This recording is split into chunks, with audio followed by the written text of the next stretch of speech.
एक लड़का था, ठीक ठाक घर से था। पता नहीं उसके मन में ऐसी क्या जची कि उसने ठान लिया कि उसको यूपीएससी क्लियर करना है, उसको आईएएस ऑफिसर बनना है। उस लड़के ने जोश में आके बहुत सारी बुक्स खरीद ली। उसने यूट्यूब पर बहुत सारे स्टडी चैनल्स को सब्सक्राइब कर लिया। उसने बहुत सारे ऑनलाइन कोर्सेज का सब्सक्रिप्शन ले लिया। वो नए शहर में सेटल हो गया। उसने अपने पेरेंट्स को, रिश्तेदारों को, दोस्तों को, सबको बता दिया कि कोई भी उसको डिस्टर्ब नहीं करेगा, because he was going to become an IAS officer. He started his study. उसने अपनी पढ़ाई शुरू की। उसके एग्जाम को 10 महीने बचे थे। उसने शुरुआती 1 महीने में बहुत जबरदस्त पढ़ाई करी। He used to sleep only 4 hours, 5 hours a day. But the problem was, he could not sustain. उसकी मेहनत केवल 1 महीने चली।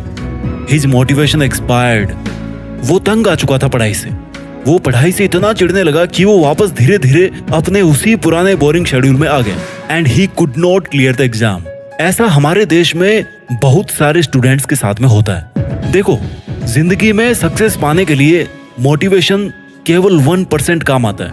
Rest 99% is nothing but self discipline. From day 1 to day 1000, day 2000 you must have to follow the schedule. जब एक boxer Olympics में gold medal लेकर के आता ना, तो उसके लिए उसका सेल्फ डिसिप्लिन सबसे ज्यादा रिस्पॉन्सिबल होता है उसको वहां तक पहुंचाने के लिए। लोगों को केवल इतना पता लगता है कि कोई है इंडिया से जो बॉक्सिंग में गोल्ड मेडल लेके आया, बट नोबडी नोज कि उस कुछ ग्राम के गोल्ड मेडल के लिए that boxer sacrificed his all pleasures, his all comfort zones. उस बॉक्सर ने पहले दिन से लेकर के 10वीं साल तक वही शेड्यूल फॉलो किया है जिसको कुछ लोग बोरिंग कहते हैं। उसने जंक फूड को छोड़ करके 10 साल तक कार्ब, फैट एंड प्रोटीन इनके बैलेंस पे फोकस किया है। उसने हर मौसम, हर साल डेली बहुत घंटे प्रैक्टिस करी है, बहुत पसीना बहाया है। ये लोगों को लगता है कि उसने गोल्ड मेडल के लिए गेम खेला है। No my dear, no. उसने गोल्ड मेडल के लिए नहीं, बल्कि खुद के सामने और पूरी दुनिया के सामने ये प्रूफ करने के लिए गोल्ड मेडल जीता है कि वो एक नॉर्मल लाइफ नहीं जीना चाहता। He deserves something better. अनुशासन आपकी वो क्षमता है जिससे आप वो काम उस टाइम पर कर पाते हैं जब आपको उस काम को करना चाहिए। Very simple. और उस काम को करने के लिए ये जरूरी नहीं कि आप उस काम को पसंद करें या ना पसंद। यस माय डियर, दिन में 15 घंटे किताब को सामने रखकर 3 साल तक मेहनत करना एक बहुत ही बोरिंग प्रोसेस है। कोई नहीं करना चाहेगा, बट इससे कोई फर्क नहीं पड़ता कि कोई उस बोरिंग काम को कितने साल तक करना चाहेगा या नहीं करना चाहेगा। It doesn't matter. फर्क मुझे तो इस बात से पड़ेगा कि मुझे वो काम करना है, चाहे कितना ही बोरिंग हो। Once I have taken the decision, I have sacrificed my self to the self discipline. पहले आप डिसीजन बनाते हो और फिर डिसीजन आपको बनाता है। पहले आप सेल्फ डिसिप्लिन के रूल सेट करते हो और फिर सेल्फ डिसिप्लिन आपकी लाइफ सेट करता है। ऐसा लाइफ में बहुत बार होता है जब आप अपने किसी फ्रेंड से काफी सालों के बाद में मिलते हो और वो आपसे बहुत ही बेटर पोजीशन में होता है। उस टाइम पर हो सकता है आपको उस टाइम पर उससे थोड़ी सी जलन हो, but the fact is that he followed his rules always. लोग बदले होंगे उसकी जिंदगी में, but he did not change himself. उसने अपने सेल्फ डिसिप्लिन को अपनाए रखा। When we talk about self discipline, we must have a clear goal in our mind कि आप करना क्या चाहते हो भाई। आपको उस टारगेट को अनकंडीशनली फॉलो करना है। आज आपको 2 चीजों में से कोई एक चीज को चुनना पड़ेगा। First is self discipline and second one is regret, अनुशासन या पश्चाताप। आप अगर अनुशासन चूज करेंगे तो आपको सफलता मिलेगी या नहीं मिलेगी इसकी कोई गारंटी नहीं है, बट इतना जरूर कंफर्म है कि कभी आप अपनी लाइफ में अगर पीछे मुड़ के देखोगे ना, तो आपको कभी पछतावा नहीं होगा। अगर आज आप अनुशासन चूज करते हो तो इसका दर्द आपको कुछ वीक्स, कुछ महीने या कुछ साल तक हो सकता है, but if you dare to choose regret, तो भाई पछतावा तो होगा, लेकिन इतना बुरा होगा ना कि आप उस टाइम अगर कुछ करना चाहेंगे तो भी कुछ नहीं कर पाएंगे। आपको सफल होने के लिए दूसरों से ज्यादा स्मार्ट होने की जरूरत नहीं है। समझो इस बात को।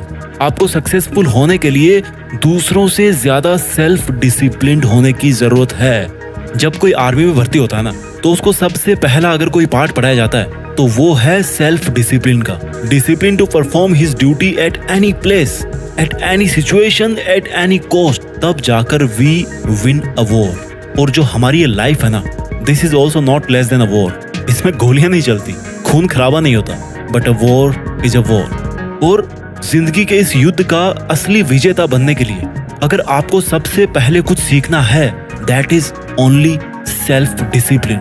Now question comes, how to become self discipline. Step number 1, सबसे जरूरी चीज है सेल्फ डिसिप्लिन को बनाने के लिए गोल सेटिंग। आपकी लाइफ का एक लक्ष्य निर्धारित कीजिए। आपको क्या लगता है आपको लाइफ में क्या करना चाहिए? आपको क्या लगता है कि कौन सी चीज आपकी लाइफ में सबसे ज्यादा जरूरी है?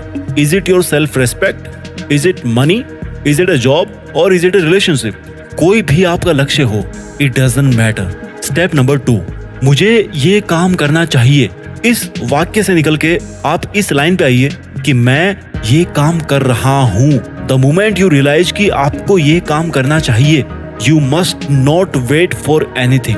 आपको अपने उस आइडिया पर काम करना शुरू कर देना है at that very very very first moment. जो रेस में सबसे पहले स्टार्ट करता है ना, उसके चांसेस भी ज्यादा होते हैं सबसे आगे रहने के, सब्जेक्टेड टू हिज परसिस्टेंस।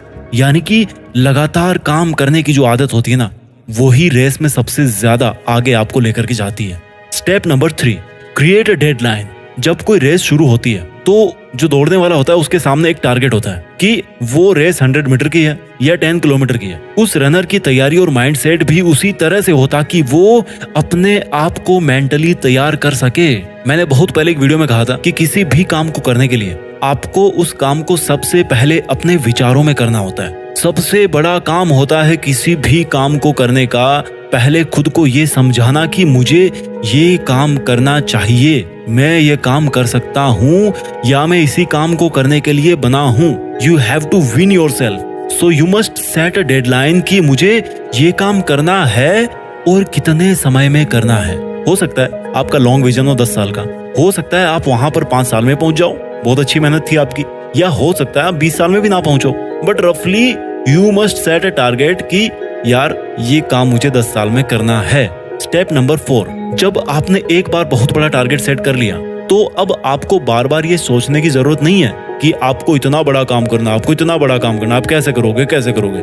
आपको केवल इस पर ध्यान देना है कि आज के दिन में मैं कैसे उस मंजिल के एक और कदम पास जाकर के खड़ा हो जाऊं। वो जो टारगेट है ना, that should work like a magnet. जो चुंबक होती है ना, वो लोहे को खींचती है अपनी तरफ, है ना। तो वो जो मंजिल है ना, that is magnet and you are iron my dear. आपको केवल आज पर ध्यान देना है, आपको केवल आज का काम करना है। भगवान ना चाहे, बट हो सकता है हम में से कई लोग इस दुनिया में 10 साल बाद रहे ही ना, बट हमारे पास आज तो है ना। Step number 5, create habits as soon as possible. आपको कुछ आदतें छोड़नी पड़ेगी, कुछ बदलनी पड़ेगी और कुछ नई आदतें अपनानी पड़ेगी। आप एक पेपर लीजिए, जानता हूँ बहुत बोरिंग काम, आजकल कोई नहीं लिखता पेपर पे, ठीक है, मोबाइल में लिख लो। वहां पे आप नोट करो कि आपके अंदर आज की डेट में क्या क्या अच्छी आदतें हैं जिनको आपको और बेटर बनाना है, कौन सी बुरी आदतें हैं जो आपको कंप्लीटली छोड़ देनी है, और ऐसी कौन सी आदतें हैं जो आपके फील्ड में बड़े लोगों के पास थी लेकिन आपके अंदर में नहीं है।